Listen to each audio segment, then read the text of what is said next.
Welcome to NTD News Today. I'm Kevin Hogan. Let's take a look at our top stories. A tragedy in Kentucky. 2 U.S. Army Black Hawk helicopters crashed during a routine training mission. 9 soldiers on board have died. A Wall Street Journal reporter arrested on Russian soil. Moscow accused him of spying for the U.S. government. The Department of Homeland Security is requesting a 2024 budget from Congress. Republican lawmakers respond by calling on Secretary Mayorkas to resign. Sustainable fuel, archaic systems, a level playing field with China. Senators lock horns on the future of aviation during testimony on Capitol Hill.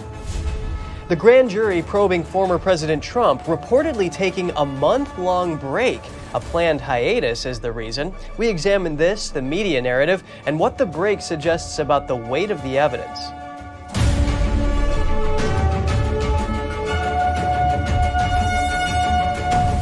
Nine soldiers were killed in a crash of 2 medical evacuation helicopters during a routine nighttime training mission over Kentucky. Crew members using night vision goggles were flying 2 HH-60 Black Hawk helicopters. According to Fort Campbell, the crash occurred around 10 p.m. Eastern Time. The 101st Airborne Division was operating the 2 helicopters. An investigation into the cause is underway. The division's deputy commanding officer said little was known about why the helicopters came down. The crash is one of the military's deadliest training accidents in recent years. A train carrying ethanol derailed and caught fire in Minnesota early this morning. Officials have evacuated a nearby town. The evacuation area covers about a half-mile radius around the crash site. Authorities say the accident occurred around 1 a.m. in Raymond, about 100 miles west of Minneapolis. The train was transporting ethanol and corn syrup.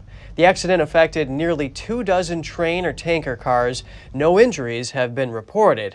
In a Facebook post, the Raymond Fire Department said the evacuation was a precautionary measure. Russia's FSB security service arrested a Wall Street Journal reporter on charges of spying for Washington. A Moscow court ordered his pretrial detention until May 29th. The journalist is a 31-year-old U.S. national. He pleaded not guilty at today's closed-door hearing. The FSB claims he tried to obtain classified information about a military factory without giving details or evidence. Moscow says his activities were, quote, not related to journalism. The case marks the most serious public move against a foreign journalist in Russia since the beginning of the war in Ukraine. The Wall Street Journal has denied the allegations from the FSB and sought the immediate release of the reporter. The Department of Homeland Security is coming under scrutiny in both the House and Senate. This week, lawmakers grilled Secretary Alejandro Mayorkas on the department's budget request, criticizing its work on border security. Here's the story. This week, Department of Homeland Security, or DHS, Secretary Alejandro Mayorkas attended multiple budget appropriations hearings at both the House and Senate. In most budget hearings, some lawmakers will try to cut spending, but in this case, many Republicans said they want to get rid of Mayorkas altogether. According to the DHS, there have been 4.7 million reported encounters with illegal immigrants at the southern border since the Biden administration assumed office in January 2021. An estimated 1.3 million gotaways escaped into the country. On top of that, fentanyl is coming into the country through the southern border, killing tens of thousands of Americans each year. Children are being forced into trafficking, as many of my colleagues have said. There are migrants dying every week trying to cross our border. If you're aware of all these failures and you've done nothing, what will it take for you to resign and step down from this job? Because I see this as a complete failure. What will it take? Congresswoman, you are mistaken in your citation of statistics. Mayorkas added that the Congresswoman doesn't know how the immigration system works. Lawmakers also asked him whether Mexican cartels should be declared foreign terrorist organizations, to which he didn't respond directly. Hinson indicated that it seems like DHS isn't worried about cartels. Mr. Secretary, are you aware of how many times in your budget request you mentioned the word cartel? No, I'm not, but I must say I respectfully disagree. It's zero, Mr. Secretary. Congresswoman, in the 100-page document that you submitted, you mentioned the word cartel, zero. Good morning, Secretary Mayorkas. At a Senate hearing on Tuesday, Texas Senator Ted Cruz also criticized Mayorkas. Cruz is among lawmakers calling on Mayorkas to resign.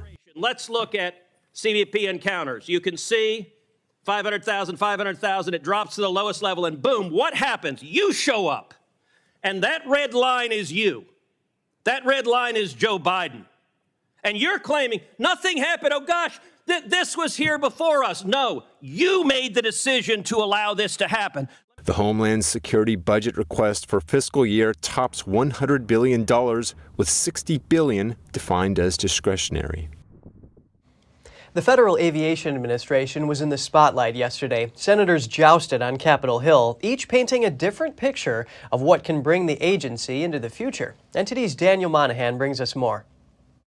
Senator Maria Cantwell says sustainable aviation is good for the bottom line. She lauded the FAA's Clean program, saying it will save $36 billion in fuel by 2050. These emission cuts are equal to removing 3 million cars from the road between 2020 and 2050. Cantwell calls for tripling funding to the Clean program and says the aviation industry and the federal government have agreed to strive for net zero aviation emissions by 2050. But Senator Ted Cruz is leery of spending taxpayer dollars to prop up emerging technologies and doubts the FAA can support innovative new modes of travel. I've heard more than once that better aviation technologies exist but aren't used today because they're incompatible with the FAA's legacy systems. He says the agency cannot even handle existing users, let alone new ones. The FAA has spent nearly 20 years attempting to implement their latest air traffic control modernization effort, NextGen.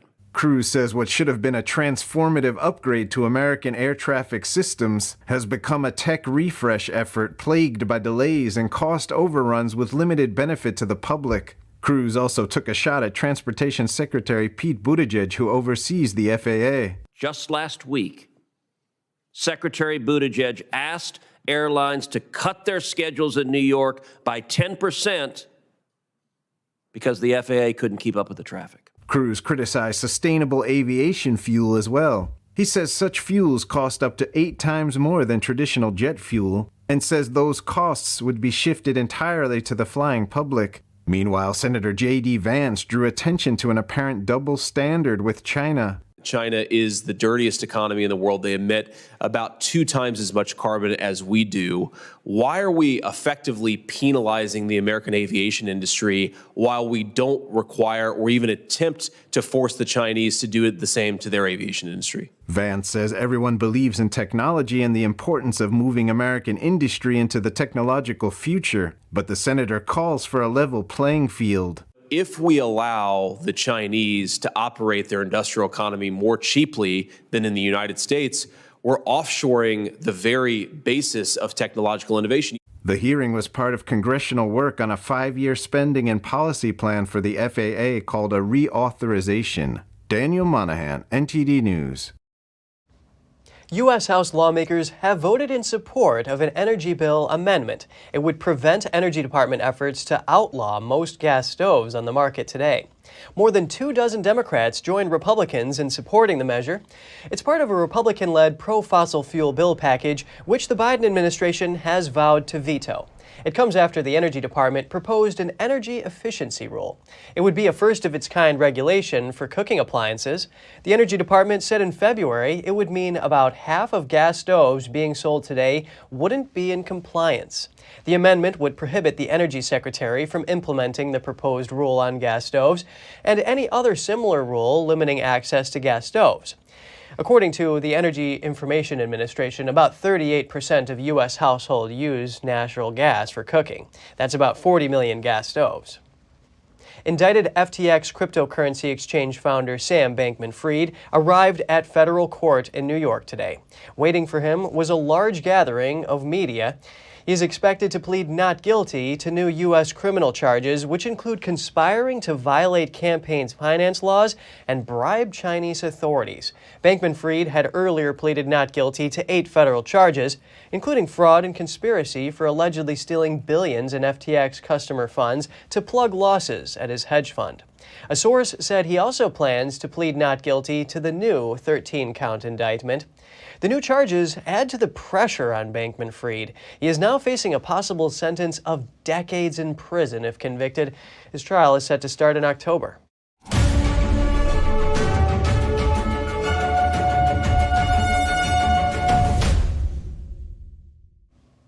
Any potential indictment of Trump looks likely to be delayed. That's due to reports of a planned hiatus by the grand jury. We get some analysis on this, as well as Trump's reaction to the news.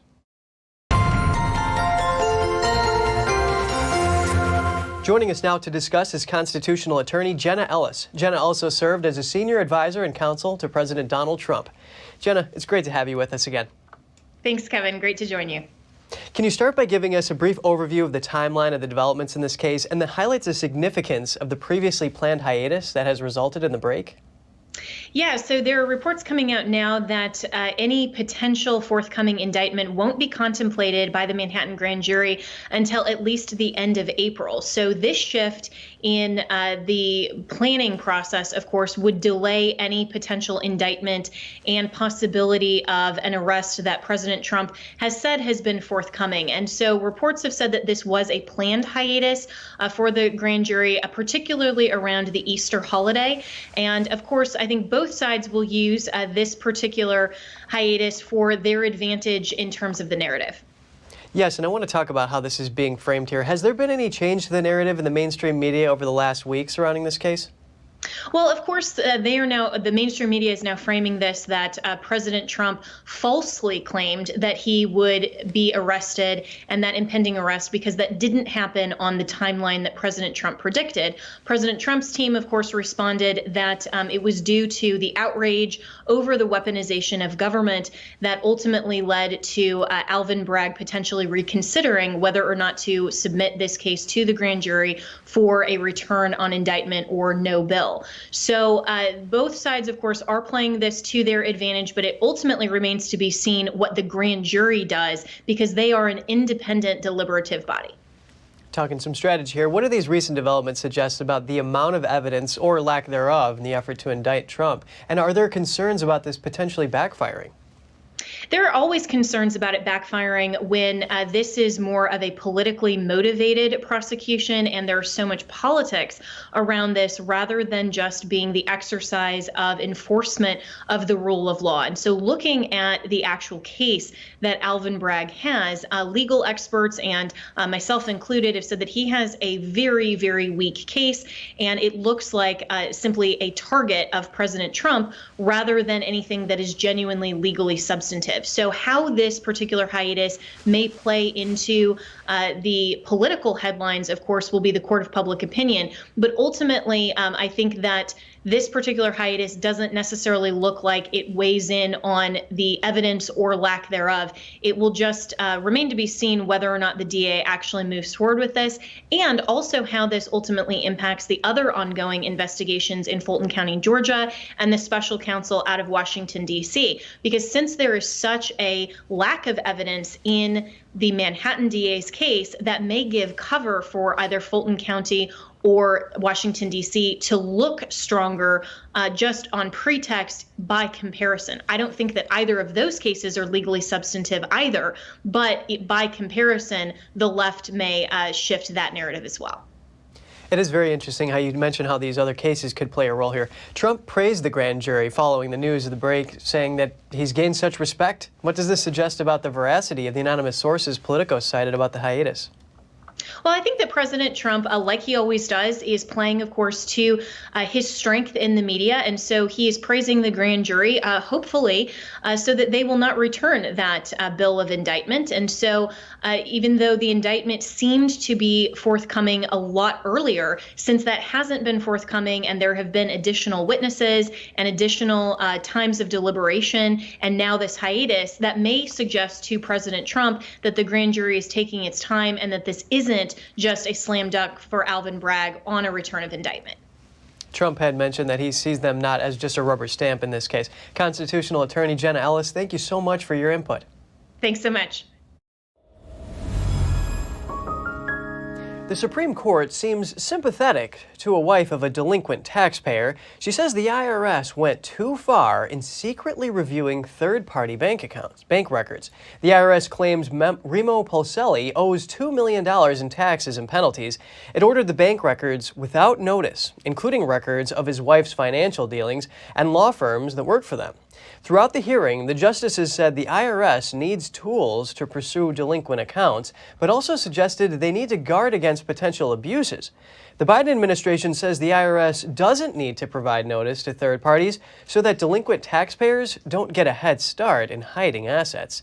But a lower court ruled in favor of Pulselli, saying it's a major privacy issue if the IRS can secretly summons all redacted bank records of anyone who ever received money from a delinquent taxpayer. Virginia has passed a new law protecting religious freedom. It labels places of worship as essential businesses.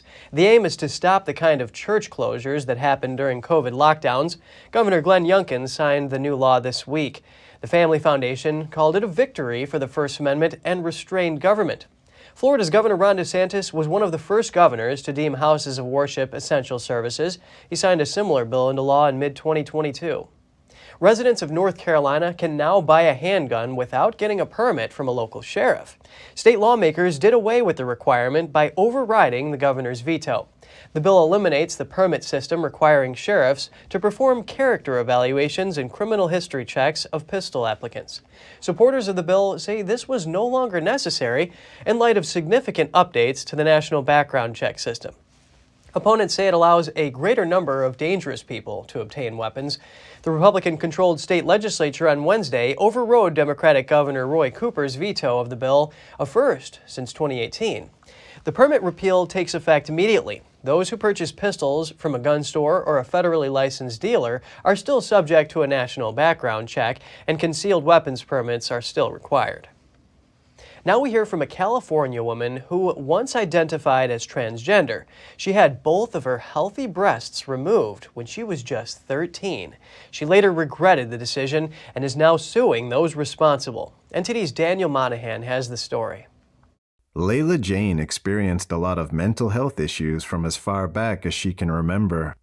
I experienced suicidal ideation from a really young age, like first grade, ever since I understood the concept of death. I would sob so hard sometimes as a young child, I would start throwing up and gagging. She also felt different from the kids around her. Yeah, I felt a really strong disconnect from other girls. I still do. I just didn't really feel like one of them. I kind of felt this way, though, about boys, too.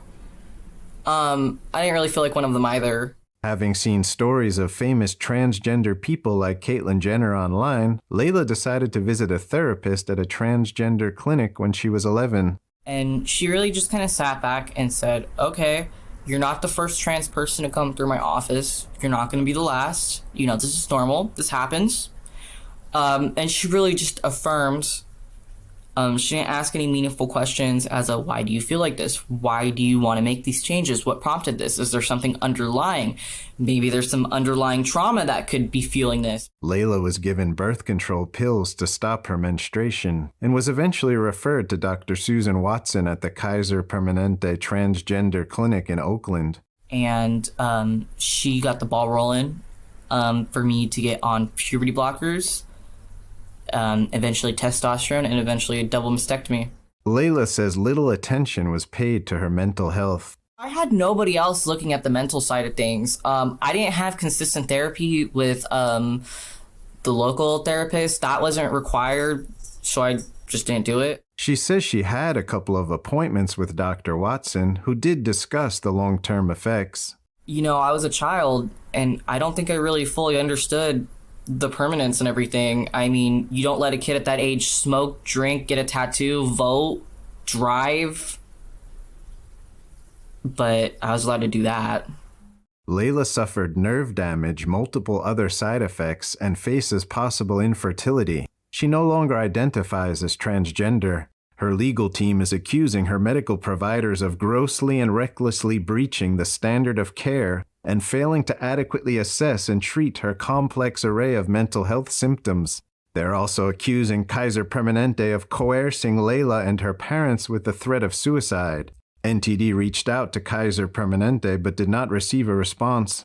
We asked Layla if she has any advice for those in a similar situation as she was. Really, just to slow down. Make sure you get your mental health checked. There's no rush to do this. You know, I've met so many people who transition as adults, and they're honestly, if anything, more passable. They're happier. They're more mentally stable because they made this choice as an adult. Layla says she has no interest in seeing fewer trans people, but she would like to see less people who have to detransition, adding that it's not an easy route. Daniel Monahan, NTD News. Kentucky passed a law on Wednesday preventing minors from accessing transgender procedures. The move makes Kentucky the 11th state in the country to ban such procedures for minors. It is also the 8th state to do so this year. The law bars children under 18 from accessing transgender surgical procedures. It also prohibits puberty blockers and hormone therapies. The new state law also bans public school teachers from discussing sexual orientation or gender identity up to the 5th grade and blocks students from using restrooms and locker rooms that don't reflect their sex. State lawmakers overrode a veto by Kentucky's governor to pass the law. And coming up, the president of Taiwan is in New York City. Tensions are high, and the communist regime in China has threatened her and those she's meeting with. The Japanese prime minister answers a question written by an artificial intelligence chatbot. We'll have the details soon when we return.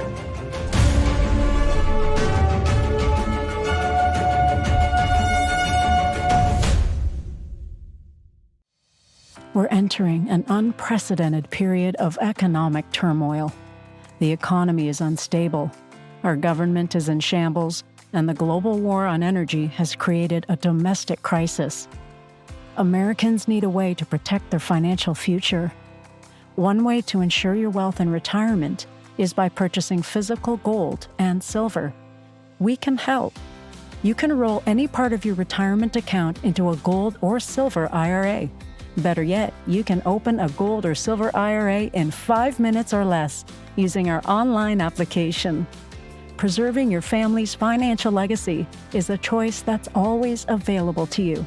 And when you're ready, we're here to help. Call us and speak to one of our IRA professionals. Let's build your financial legacy together. GSI Exchange, wealth for generations to come.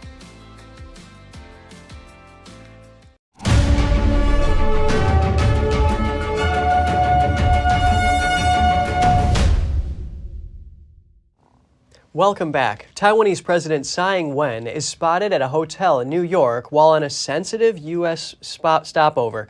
Tension is high during the trip as Beijing continues to issue threats.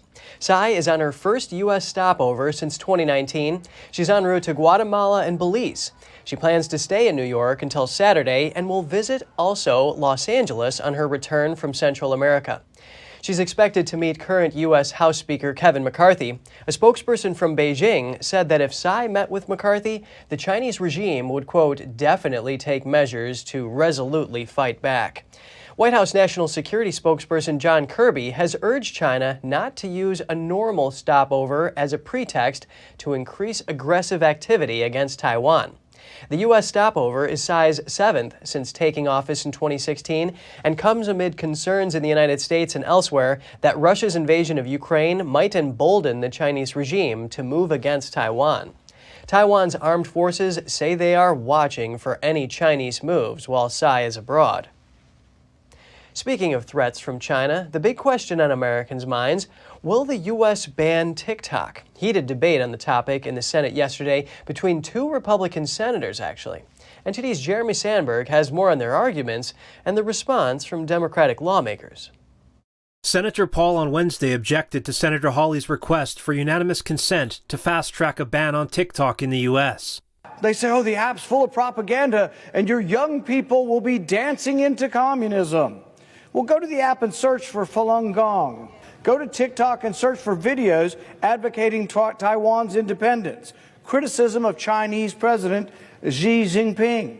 Videos are all over TikTok that are critical of official Chinese positions. That's why TikTok is banned in China. Lawmakers have expressed concerns over the app's influence through its algorithm, what is selectively shown to users. Paul says the Constitution prohibits bills of attainder. That's a bill against a specific person or company. He objected to Hawley's request for a roll call vote on the legislation. He says the U.S. ban on the app would be infringing on the First Amendment rights of 150 million Americans, and that people should just stop using it if they don't want their data collected. Senator Josh Hawley disagreed and cited national security concerns. What I object to is the Communist Chinese Party using this app on Americans' phones to spy on Americans without their consent. The senator says that Americans can simply not use this app, just turn it off. That's not the case. Hawley says the app spies even when it's not being used. Some Democratic lawmakers say they want to see a broad policy to address the issue, not just targeting TikTok, but other big tech firms as well. We absolutely need to have privacy laws. You know, we have to have privacy laws, and you can't just ban one company, even though TikTok is a major problem. You can't just ban a company. You need to have a comprehensive privacy law. You ban TikTok next week, there'll be TikTok 2 the week after. It's not just TikTok, but it's American companies as well. It's now time for us to put that comprehensive privacy bill of rights on the books. Senator Joe Manchin says he supports a ban on TikTok, but prefers an alternative bill over Hawley's. The one that makes all the sense in the world is a bipartisan one that basically Mark Warner and John Thune, Democrat and Republican, it's a bipartisan. It does the job, and illegally, and it'll pass the test of the courts. Hawley has vowed to continue efforts to pass the ban. Jeremy Sandberg, NTD News. A little-known Chinese app also owned by TikTok parent ByteDance is gaining popularity. What is it? Stay tuned to our business news at 5 p.m. to learn more. Washington is once again sanctioning Chinese firms, and this time for their involvement in China's human rights abuses. Here's a closer look. More U.S. trade restrictions are hitting Chinese businesses. On Tuesday, Washington added 5 Chinese firms to its entity list, all of them accused of suppressing the Uyghur Muslim minority. The entity list means U.S. suppliers need a special and difficult-to-obtain license before they can ship goods to those companies. All 5 newly added companies are subsidiaries of China's Hikvision, a state-owned surveillance camera maker. Hikvision is widely criticized for aiding Beijing's human rights abuses in the Xinjiang region. And for that reason, the company was added to the U.S. entity list in 2019. In response to Washington's move, Beijing's foreign ministry condemned Washington, accusing the U.S. of what it described as politicizing normal business and economic cooperation. The U.S. Commerce Department confirmed that protecting human rights worldwide will be a key factor for its trade blacklist policy. Yet another Chinese company finding itself in hot water. Chinese fashion retail giant Shein is now accused of running from U.S. tariffs. Just recently, a new group called Shut Down Shein launched in the U.S. It's condemning the company for unethical business practice while pointing at Shein's involvement in China's human rights abuses. The group also claims that Shein has significant ties with Chinese social media app TikTok. In 2016, the U.S. waived import taxes for packages valued $800 or less, enabling overseas companies to take advantage of the American trade system. Shein is one of them. U.S. labor groups are now demanding that Washington reduce those tax exemptions for Chinese imports. They say the policy directly hurts U.S. retailers.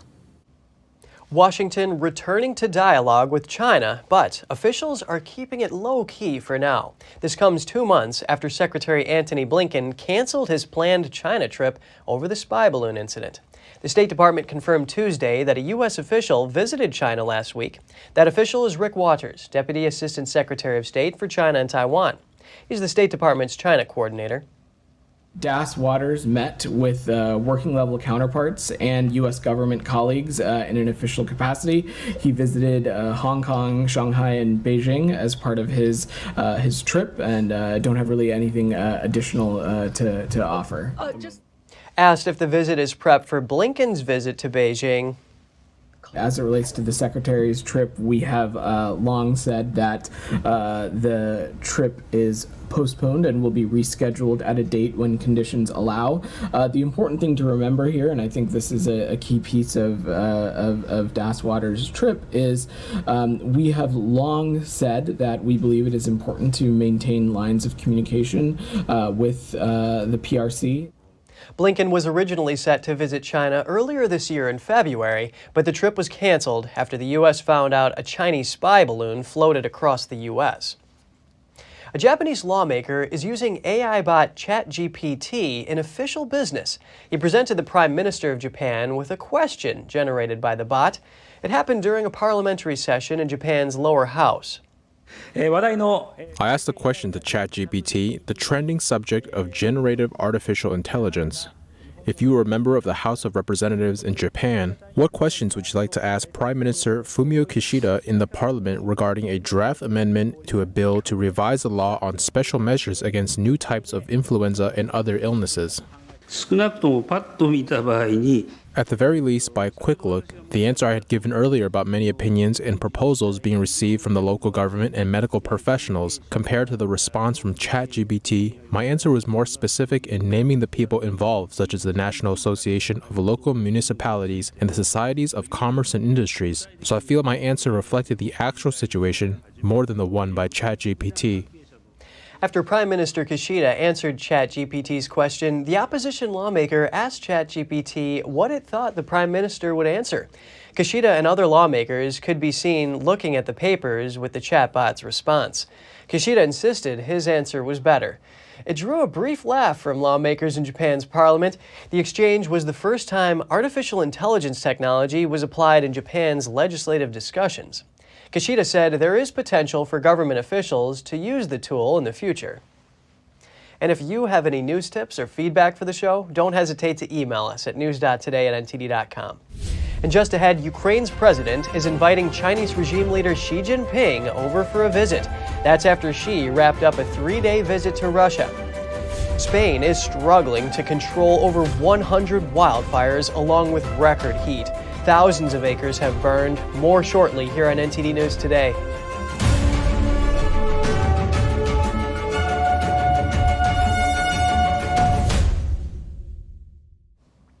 According to new testimony, oversight for American aid to Ukraine is working. Officials say there is no evidence of fraud for assistance provided to the war-torn country. Although the oversight hasn't revealed any serious crime, it has shown a huge increase in the number of suspected fraud cases. Officials say that means people are becoming more aware of the channels to report suspicious activity. Ensuring accountability in the U.S. aid to Ukraine has been a top priority for lawmakers, this since Russia launched its attempted conquest of the country more than a year ago. Ukraine President Volodymyr Zelensky is extending an invite to Chinese regime leader Xi Jinping. Here are the details. I want to speak with him because I had contact with him before full-scale war, but during all this year, more than 1 year, I didn't have, and I really wait when our teams will find the solution. But no plans at the moment. Yes. Okay. Yes. Would you invite him here to Ukraine? Oh yes, we are ready. We are ready to see him here.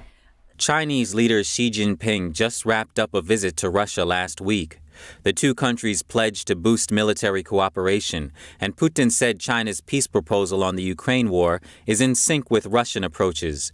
But he said Ukraine's Western allies so far have shown no interest in it. Ukraine has rejected giving up parts of its territory for peace. Following Xi's visit, Putin said he plans to store nuclear weapons in Belarus. The country sits between Russia and Ukraine. Responding to Zelensky's invite, China's foreign ministry says Beijing maintains communication with all parties involved, including Ukraine. The spokesperson added that she didn't have specific information to share on the communication between the two leaders. Dogs are helping Russian forces deployed in Ukraine by locating mines, rescuing people trapped under rubble, and taking part in assault operations. NTD's Andrew Thomas has the latest. The war in Ukraine has dragged on for more than a year. Russia's forces have struggled to make gains in the face of determined Ukrainian resistance. Now, citizens are training dogs for the front lines. As of today, there are 5 dogs in training and there are 3 more candidates. They are currently being tested. We haven't taken them in yet, but we are testing them in various settings and hope to add 3 more dogs to our ranks soon. So far, the Baskerville Dog Training Center has sent 9 dogs. Others are being tested to see if they have what it takes. Right now, we have initial training, control, obedience, practical obedience, the things the search is later based on. The dog must be focused and controlled when it works. The initiative is called the True Friend Project. The trainers say dogs play an indispensable role in war zones. We get photos and videos of our dogs all the time. They work in a variety of search areas. Some are involved in searching for various substances and explosives. Some are involved in rescue work, helping to find victims under rubble. Some are involved in assaults. There are dogs that are involved in assault operations. They're all on the job. They sometimes perform tasks that humans or robots can't. When it comes to detecting mines, a dog is as good as a team of 8 people. I don't care what land they're carving up there. It is important to me that no one gets hurt. Let them find the mine, let them deactivate it, and let no Ukrainian, Russian, or anyone else get hurt. That is the goal. Some of the dogs involved in this project had a difficult past. A few came from animal shelters. The trainers hope to give the animals new life and an opportunity to prove themselves. But the front lines of Russia's war are dangerous. Andrew Thomas, NTD News.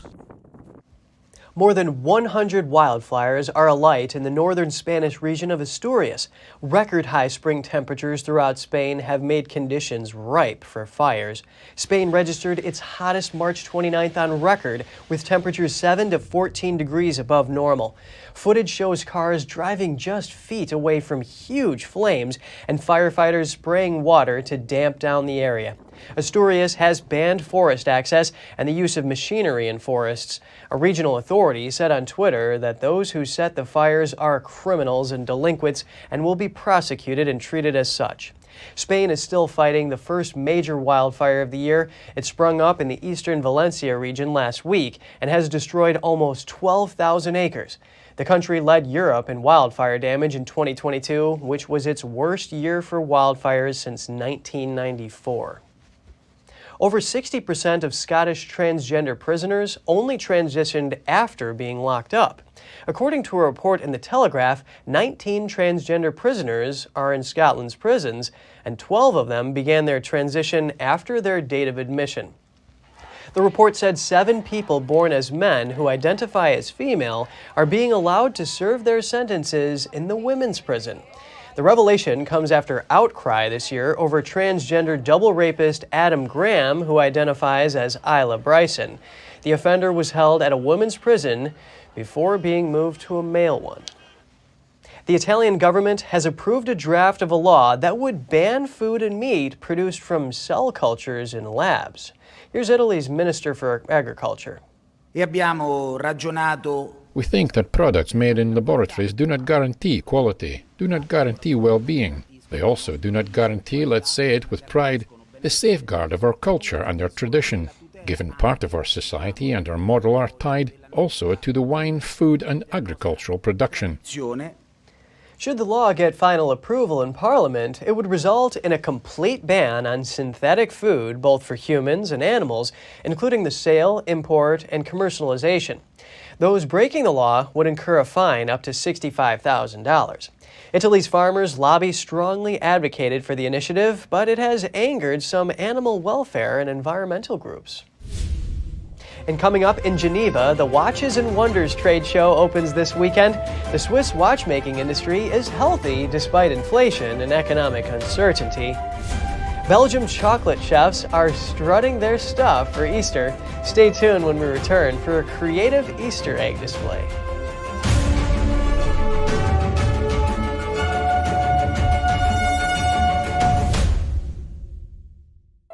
The Fixture Pioneer, CGM. Professional AI intelligent fixtures. All-round integration of 4 systems. High precision, high durability, high quality. 2-micrometer repetition accuracy. More than 80 patent certificates. ISO 9001 approved. Precision clamping to meet your every need. CGM has it all. Pride of Taiwan. CGM.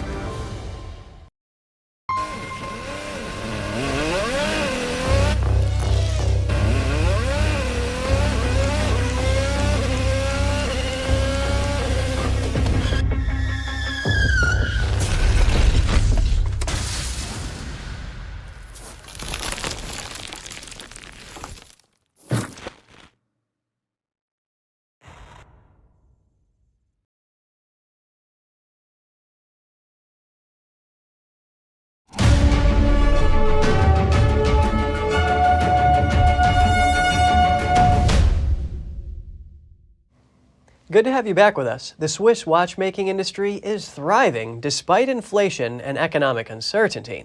In Geneva, a trade show features a variety of timepieces with price tags of up to $4 million. NTD's Andrew Thomas takes us there. Watches and Wonders is one of the biggest watch fairs in the world. All major luxury watch brands are in attendance. Carl Friedrich Schäufele is co-president of Swiss watchmaker Chopard. These expensive timepieces seem out of place with the cost of living crisis affecting much of the world. But Schäufele says, surprisingly, the watch industry has fared very well. Maybe because people still want to rejoice. Watch industry consultant Jean-Francois Richel agrees. Whether it's inflation or the economic crisis, that's all you hear in the media. In reality, the watch industry is doing very well. We have just come out of a record year in 2022. The Swiss watch industry has never exported so many watches, and the first 2 months, January and February, are so positive. Rolex is showcasing its latest models, including a new generation of Cosmograph Daytona. The model is celebrating its 60th anniversary. One of the most expensive watches at the fair is the Patek Philippe model. The timepiece has a suggested retail price of $4.2 million. I'm not saying that the world is doing well, but in any case, in this world where we often hear negative information, there's the very positive aspect of the top-of-the-range watch, which is pleasing and is currently very successful. Watches and Wonders opens its doors to the public on April 1st. Organizers expect 30,000 visitors.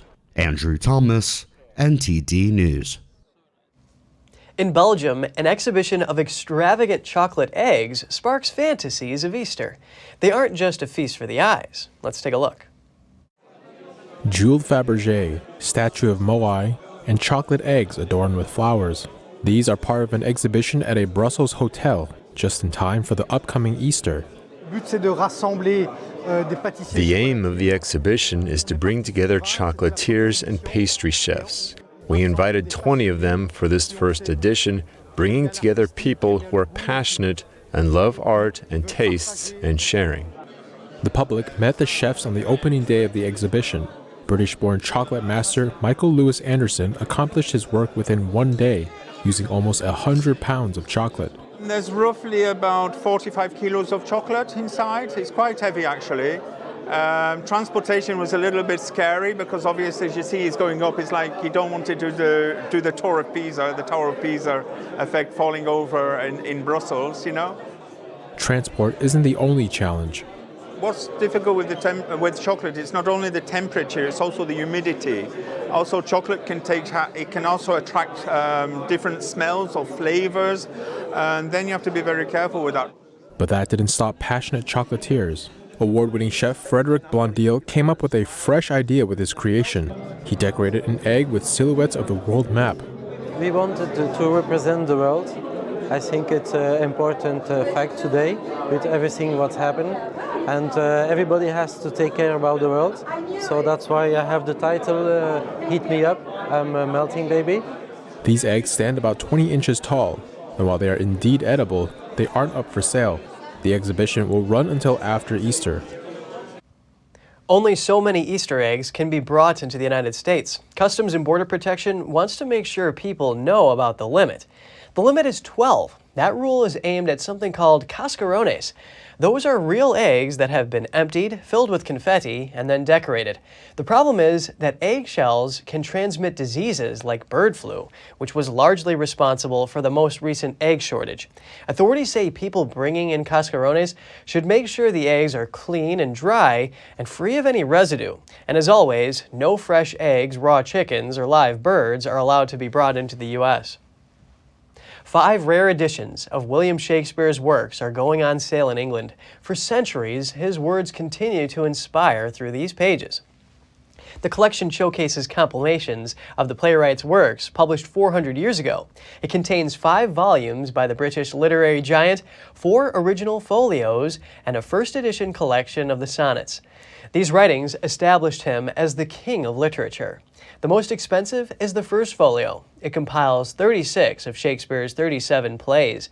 Experts say that without it, 18 of these plays might have disappeared.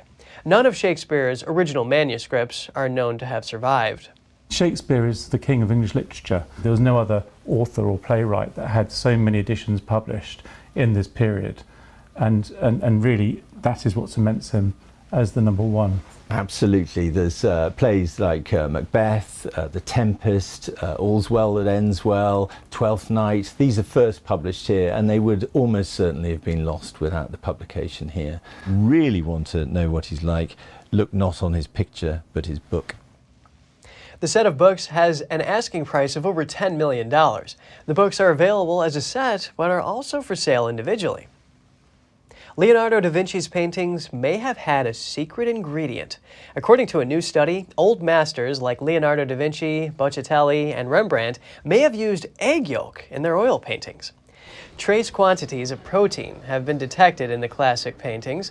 While it was originally believed to have been from contamination, researchers now say it was intentional. They say adding egg yolk could tune the properties of the oil paint in drastic ways, such as showing age and brushstrokes differently. It would also make the paint more resistant to humidity. The study was published Tuesday in the journal Nature Communications. And just ahead, a small village in Georgia's Caucasus Mountains is named one of the top tourist destinations in the world. Find out more about the town's ski slopes and rich cultural heritage.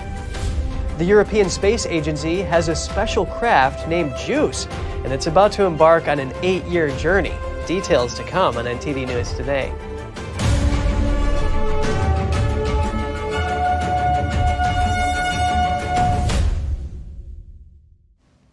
A small village in Georgia's Caucasus Mountains has been named one of the top tourist destinations in the world. NTD's Andrew Thomas has more on what draws visitors, the ski slopes, and the cultural heritage. Ski enthusiasts enjoy the slopes of Tetnoldi Mountain. Here, in the Sveneti region of Georgia's Caucasus Mountains, skiers can enjoy the mountain year-round. Ski tours, mountain climbing, rock climbing, and much more. We have attractions for all 4 seasons. There is much to see here. Sveneti is very interesting in good or bad weather. Tetnoldi also offers expert skiers challenging terrain. Many just come here to see the breathtaking landscapes. Georgia is a very diverse country with its landscape and climate. You can see many things in Georgia, but Sveneti is a special place. When you are here and going up Tetnoldi Mountain, where we are now, you feel that you are at the center of the world. This is Tetnoldi. The ski slopes here aren't the only draw. The village of Mestia is a beloved destination for its cultural monuments, too. One of the most important cultural points in Mestia is the Laghami Church. The 2-story construction has frescoes dating back to the 9th century. This church represents one of the most interesting places for Svenetian cultural heritage, because 2-story churches are very rare in Georgia and in Sveneti too. And also, it has frescoes from the 10th, 12th, and 13th centuries, and also the facade painting is also preserved. Mestia's museum also hosts many historical artifacts, and exhibits tell the story of the region's cultural history. Austria and other countries are helping Georgia develop its economy and tourism industry. It is an impressive tourism destination, but it has to become attractive for internationals as well. Yeah? So the Austria, together with the European Union and Sweden, is partnering up, and we are promoting and developing the tourism segments, I would say. The UN World Tourism Organization has named Mestia as one of the best tourism villages of 2022. It's one of 32 villages from 18 countries to be selected for the top honor. Andrew Thomas, NTD News. Outrage in the ocean after video surfaces showing aquatic animals fleeing from unwanted attention.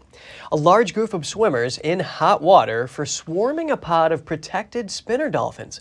Hawaii's Department of Land and Natural Resources released this video showing 33 people, quote, aggressively pursuing and harassing the animals.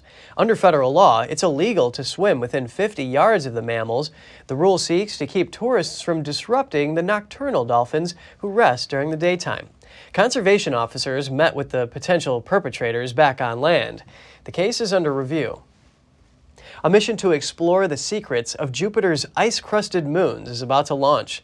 The European Space Agency has built a special craft called JUICE to make the 8-year-long journey to the outer reaches of our solar system. Let's take a look. Set for launch in 2 weeks' time, this is the craft that will travel more than 500 million miles to fly past Jupiter and its moons.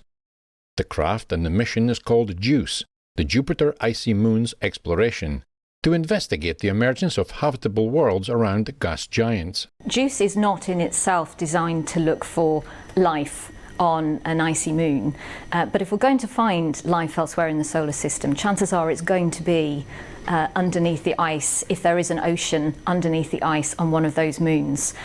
So it's going to be very exciting to look and see whether we do find what we're expecting to find, whether there are salty oceans underneath the icy crusts that could contain the conditions that would support life. Its journey to Jupiter will take it over 8 years. Once arriving at our solar system's largest planet, the craft will conduct about 36 flybys of its 3 moons, before settling permanently around the moon Ganymede.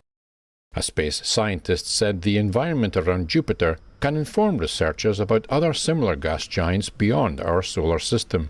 The moons themselves, we want to try and understand what their interior structure looks like and whether the ingredients for potential habitability are there.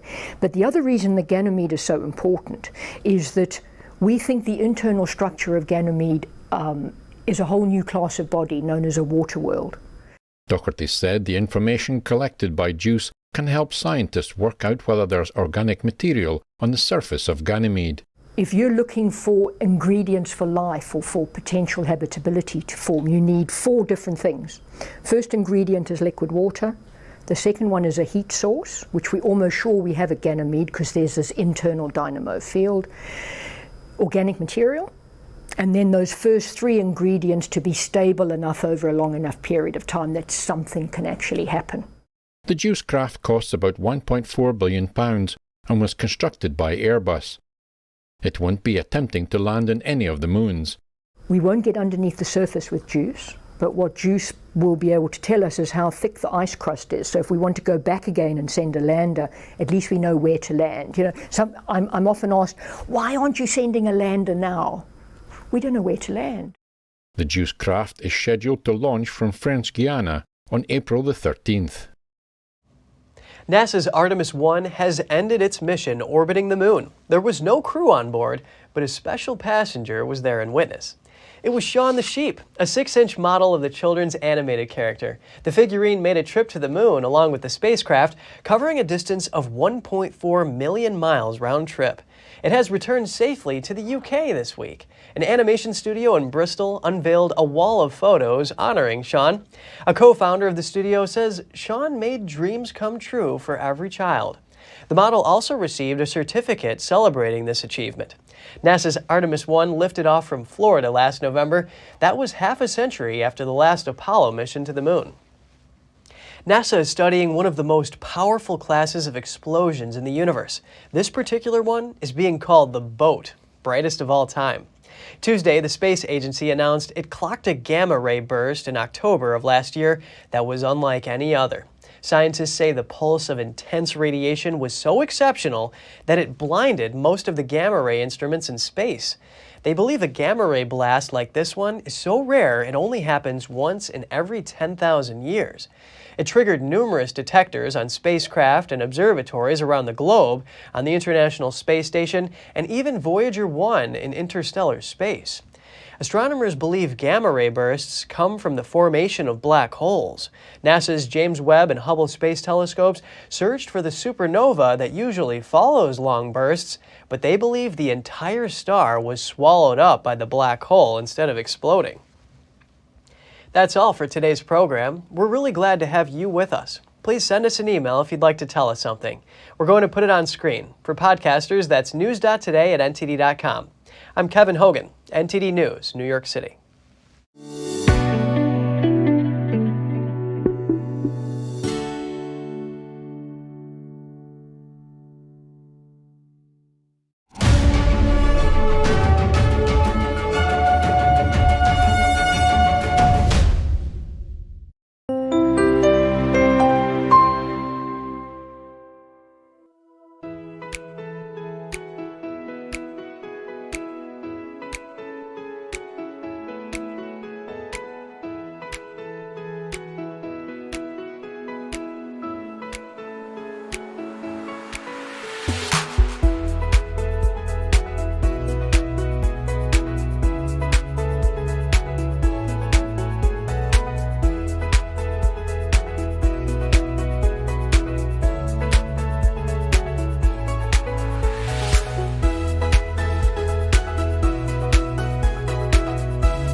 Thanks for watching us on YouTube. Did you know YouTube only keeps selective videos on its platform? So if you want to make sure you get the full picture, just subscribe to our newsletter. Go to newsletter.ntd.com and sign up. It's free.